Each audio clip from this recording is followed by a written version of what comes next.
Добре, а сега ни предстои едно ново начало. Осми на финалите започват и за отбора на Миро. Първо, за да защити своето и неговото име, ще излезе едно момиче, което, за да стигне до тук, премина през двубой за оцеляване в предишния концерт. И сега за нея изглежда като много добро предзнаменование това, че тя ще пее песен на едно друго момиче, което също знае какво иска, знае как да го постигне и оцелява вече дълги години на върха на световния шоу-бизнес. Нека да чуем песента Ray of Light на Мадона в изпълнение на Християна Дънкова.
Ако изпълнението на Християна ви е харесало, може да я подкрепите с СМС или като гласувате за нея в интернет.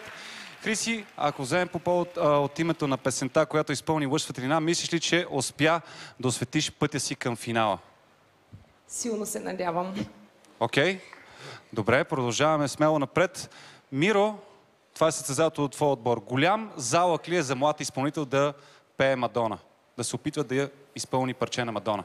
Всички музиканти в целия свят знаят, че Мадона не е трудна за изпълнение певица. Но тя има едно единствено парче, което наистина е трудно. Неговото име е Ray of Light и Християна току-що го направи. Това е. Това беше състезателят отбора на Миро, Християна Дънкова.